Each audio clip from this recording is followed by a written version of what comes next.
आप सबको मेरा प्रणाम। मैं हूं रुद्रशेखर जोशी। केसरी नंदन आध्यात्मिक यूट्यूब चैनल में आप सबका स्वागत है। आज इस वीडियो में हम जानेंगे प्रार्थना के संदर्भ में। भगवान से कोई भक्त या हम प्रार्थना तो करते हैं, लेकिन उसका फल प्राप्त क्यों नहीं होता?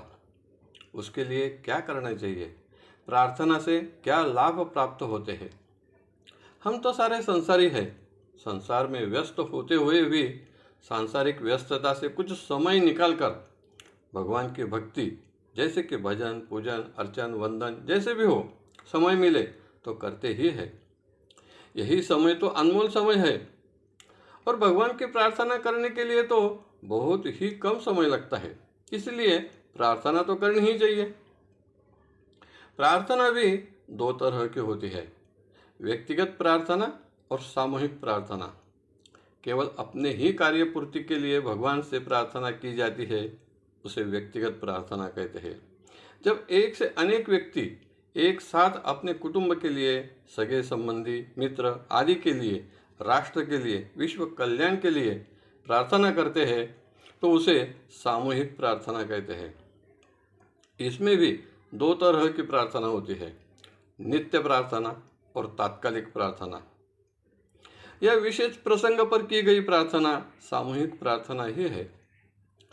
जब किसी व्यक्ति पर, भक्त पर संकट, धर्म संकट आ जाता है तो वह सबसे पहले दोस्त, रिश्तेदार, सगे संबंधी, गुरु, सद्गुरु, चिकित्सक, वैद्य इनसे विनती करता है और मदद की अपेक्षा करता है।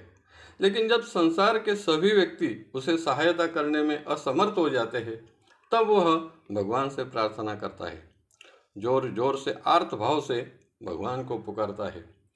यह उसकी तात्कालिक प्रार्थना है और उसका फल भी वह भगवान से तत्काल ही चाहता है। और अगर भगवान की कृपा हो गई तो सभी आश्चर्यचकित भी रह जाते हैं।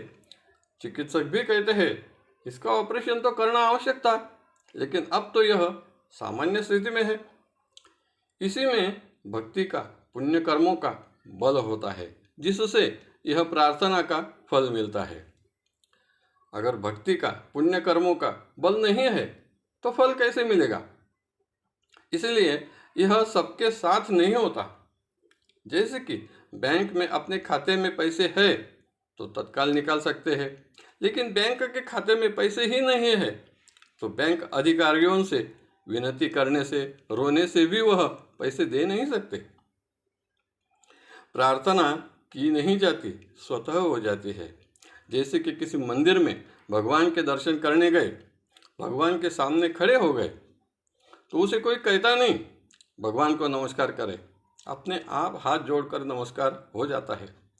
वैसे ही तब कोई कहता नहीं भगवान से प्रार्थना करे, अपने आप मन में हो या प्रत्यक्ष रूप से बोलकर कुछ शब्द, पंक्तियाँ मुख से निकलती है, यही प्रार्थना है।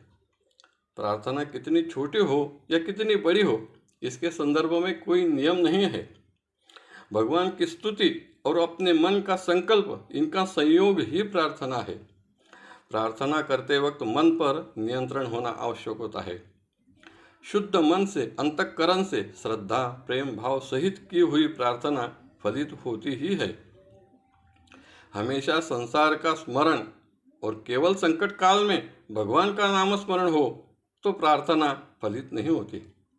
भगवान से प्रार्थना करने के साथ साथ भक्त ने प्रयास भी करना आवश्यक होता है। प्रार्थना से क्या नहीं मिलता? यश, धन, संपत्ति, पद, मान, बल, विद्या, अनेक सिद्धियां भी प्राप्त होती है। मन में जो भी कामना हो, चाहे सांसारिक हो या आध्यात्मिक, सब पूरी हो जाती है, क्योंकि देने वाले तो भगवान होते हैं। बस जरूरत है शुद्ध मन से भगवान से प्रार्थना करने की। आज के वीडियो में तो बस इतना ही। फिर मिलेंगे एक नए वीडियो के साथ। वीडियो पसंद आया तो ज़रूर लाइक करें, शेयर करें, सब्सक्राइब करें। धन्यवाद। नमस्कार। जय केसरी नंदन।